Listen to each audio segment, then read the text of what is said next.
Welcome back to Case Closed Anime Review, episode 221. We're here reviewing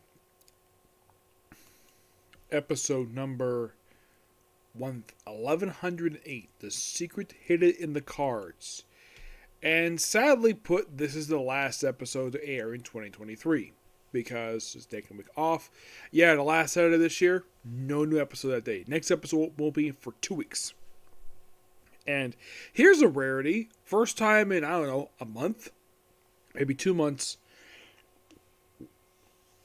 Excuse me. I actually get a chance to view this particular episode on day it comes out. Not 2 3 days afterwards, not day afterwards, the very same day, which means tomorrow. I only had to remember just 2 anime. Spy X Family and The Rachel, which I did check. They have released new episodes, so basically that's it for tomorrow. I will be reviewing One Piece tomorrow, but just the manga. The anime, take a couple weeks off of that one. So, we start off with Michio and Genta, where they're playing cards that look very similar to Yu-Gi-Oh cards. Yes, seriously. Like, very similar to Yu-Gi-Oh cards. And, I can tell because the design is basically very similar to the ones used in the original Yu-Gi-Oh TV show. Because later on, I think started with GX or one of the later series, they started to have, from what I remember, last one I watched it was Zextal, where actually the cards look like the actual real life cards people play in real life, not the ones they use in the show. And these cards look very similar design. And apparently these were Masked Yaba cards. Yes. And there's like a whole card game league related to this one, so of course you have Michio wins, Genta wants a rematch, and then we have people show up, who turns out to be basically two regular players. One's named Natia, and Natia. I'm sorry I'm mispronouncing people's names, but excuse me. The names are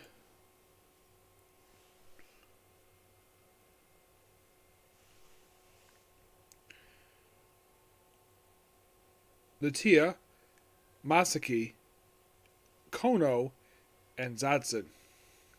Of these four, Natia was the oldest at 42, the youngest was Kono and Mitsuki. So, yeah, I was right. Yeah, I was pretty quick about that. Yeah, the Chivas episode basically were like, oh, they look very similar to Yu-Gi-Oh cards, and I was correct about that just by looking at them. So, we have the two top players, Natia and Nakataki, who basically are top players in the game. Like, now let's play. And then, of course, we have Zanson, who's basically a businessman, and Kono. Seems like they're about to play, and then sounds like, I have to use the restroom. And don't steal my cards. And, of course, Kono watch them.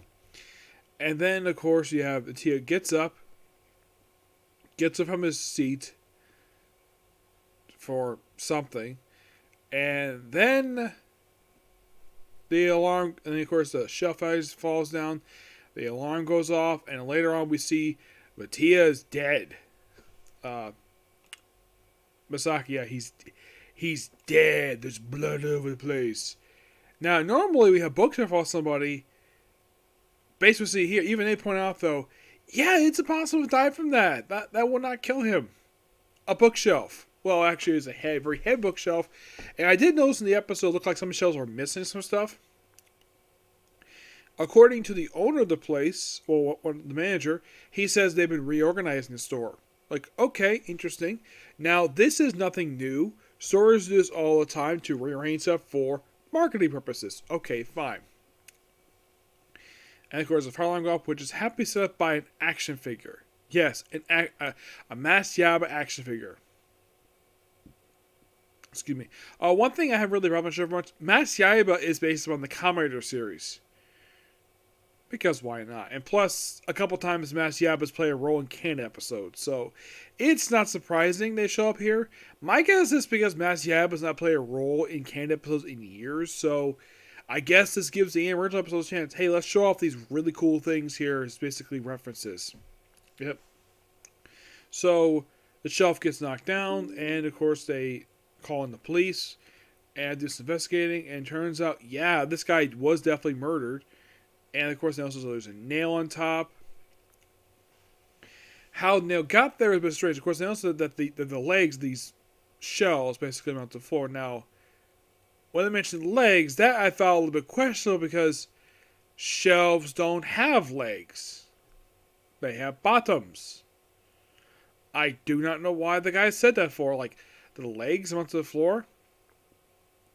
Now, these look like regular books. I have bookshelves like these here in my house. And, like, I'm looking at these shelves like, where do you get the idea these things have legs? It's a shelf. Yeah, you can see the shelf mounts to the floor, but to say it has got legs, it makes no freaking sense at all. Now, has there been shelves that I've seen have legs? Yes. But the shelves I got here are normally shelves you find in regular bookstores. Are these things probably mounted to the floor? Yes. Do they have legs? No. That is bullcrap. At least it's not as... well, before I continue, at least this episode's not as stupid as the last one where someone dies because of lack of common sense. This episode felt a little bit more reasonable. I'd say that line was probably like really stupid for them to say that. So, as it's investigating, Conan finds out that apparently Natia is responsible for this, thanks to a mark on his pants. Like, oh, that's not enough. Like, oh, the whole shelf thing. Like, oh, you killed him. Like, where's your evidence? Well, how about let's take a look at your pants? Like, my pants. Detective Takagi, ask friends to come here. Like, okay. So they use UVI on the pants, and it's covered in blood. The reason is because Natia took Michio's head and smashed it on the floor, killing him. Now, yes, that probably definitely killed somebody. That's basically how it's... No, that's not how... That's concrete. So... Yeah. And, oh yeah, by the way, it turns out, though, that all these guys here are all being blackmailed by the murder victim. The rich guy was being blackmailed for stealing cards, for looking at an opponent's deck. Yep. And, like, the head was like, well, that's not a reason, because, like, what are you doing that for? Like, it's a serious breach of rules, which, yeah, that's definitely a case. And Conan up because he knew about it. And of course, turns out the Natia was being blackmailed for theft. Yep, he broke into this book/card store to steal a set of Masayama cards. Now here's the question, though. Based on the flashlight footage, how the heck did he find out that was him? Like, because apparently he says, oh yeah, he was getting tired of losing. He couldn't win with cheap cards. You want to steal some more expensive ones. So, here's kind of the thing. Number one, Michio himself, he is breaking a law too. Breaking and entering. Unless he owned the store, there's no reason for him to be there. Number two, how the heck he found out it was actually him? He was wearing a ski mask. How the heck did he know that? Oh yeah, we sent this video like, ooh, I'm gonna blackmail you with this video that, well, this guy is clearly you, even though that his face is covered. How the heck did he find out? His body type or something? Or the fact he's the person who is this desperate to get new cards, so he steals them. So at this point, like, yeah, the writers are lacking common sense here. For 2 straight episodes, we have obvious plot holes here. Yes. How the heck did he know that was him? Which is kind of stupid. Number 2, how the heck did the guy even know there was a nail up there? Which, that part was never explained. Yeah, that's something like, oh, like the nail's put up there. When? That was never explained. Now the case, the other one's like, okay, you want to catch him doing this stuff and you blackmail them? So freaking stupid. Oh, and by the way, here's kind of the thing. Like, Conan tried to ask him what was talking about, like, shush, don't tell him. Yeah, it turns out it was actually blackmail, like, okay, he was blackmailing with this stuff, like, what was it? Was taking money from them or something? Yeah, this is something also never explained, because normally blackmailers usually want something in exchange for keeping their silence. Sometimes, a lot of time, it's money. And in some cases in fiction, it's usually favors in a sexual sense. Yes, I have seen a fiction where one guy keeps his mouth shut about this woman's indiscretion in exchange for sleeping with him. Yes, seriously, this has been a serious blackmail tool. Or the fact that you do anything I want in exchange for keeping my mouth shut. Keep my mouth shut. And that's another thing, like, what, like, okay, he blackmailed that, but what exactly was doing for him? Yeah, it's like, so much stuff for this episode was just, like, either cut out, or the fact that, oh yeah, it's a kid's show, so I get the fact blackmail is a serious thing, but could you at least give a reason how the heck he was blackmailing him? Like, was it money? I mean, how that was sexual because it's 4 guys, so that's the other question. It's either it's basically he's doing something for either he's doing something for him personally or money.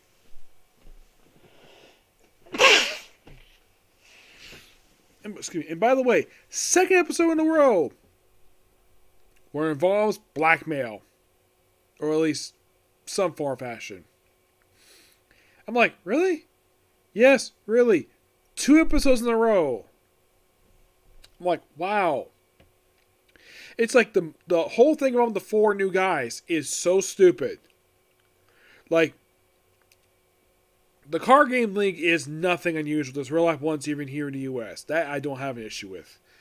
What I do have issue with is the blackmail stuff. It's like the writers of these past episodes do not understand the concept of new fiction related to blackmail. American writers do a much better job, basically, with that. But the person who wrote this episode clearly did not do his research at all. Like, what do they get in exchange for their silence? Aside from I can't tell anybody. Like, okay, so is it money? Is it a personal favor? Heck, this even happened in Girlfriend, where one of the girls is blackmailing the other girl over the fact she's got feelings for the guy, for her best friend's boyfriend. But at least that is actually handled a lot better than this. Because it seems as though we have more stuff here and then stuff just cut off for no explained reason. And also, like, okay, this guy's 42 and the fact the guy doesn't have a girlfriend. Yeah, that's something else altogether. But yeah, so much logic not here. It's like the past 2 episodes really falter in the part of basically the resolution. Yeah, the resolution is weak. Blackmail? Seriously? And caught on videotape. That's nothing new. Because that it's like we have good setup and good interest the whole episode. It just, the ending falters. The ending sucks. At least, one thing at least I also got handed over last episode. At least the stuff happening in this episode was a little more done with common sense than the previous episode. Excuse me. Yeah. At least you'll have more. At least you'll have obvious. You don't have like a whole bunch of plot holes. This one you have like 1, maybe 2, 3 most. Last one had like 5 or 6 plot holes with it. Come on. Yep. So yeah, that's it. Particular review. That's pretty much the video tonight. So see you all tomorrow for One Piece manga review. Excuse me. My Hero Academia for manga. Hello. Excuse me. Spy X Family. Registered Hero, a couple comic corners, and of course, Vaccination of Princess. That'll come first tomorrow. Okay, next video. Bye.